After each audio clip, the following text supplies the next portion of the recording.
Дајте ни неколку дена да дојдеме до најсоодветното решение. Ова беше одговорот на министерката за образование Весна Јаневска околу случајот со ученикот кој има историја на насилно однесување. Таа не сподели детали, само замоли институциите да добијат време. Веќе работиме тимски, Министерството за образование, Министерството за здравство, Министерството за социјална демографија и млади и го решаваме проблемот. Дозволете неколку дена да дојдеме до најсоодветното решение.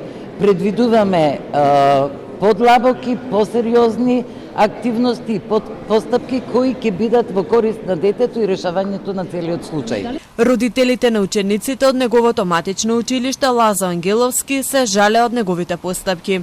Дел од нив дури беа принудени да ги отпишат нивните деца од училишта. Поради заштита на останатите ученици, третоделенецот беше префрлен на онлайн настава како вонредна мерка за одреден период. Тогаш родителите со изговор дека ја менуваат адресата се обиделе да го запишат во училиштето 11 октомври во центар. Директорката на училиштето дала согласност за прием, бидејќи имало место, но кога дознала за неговата историја ја повлекла согласноста. Додека надлежните чекаат да помине време за да се реши проблемот, училишните клупи во основното училиште Лазо Ангеловски во Ново Лисиче вторден останаа празни. Советот на родители на едно од најголемите училишта во Македонија одлучи ниту еден ученик да не оди на настава, се додека не се реши проблемот со насилниот ученик.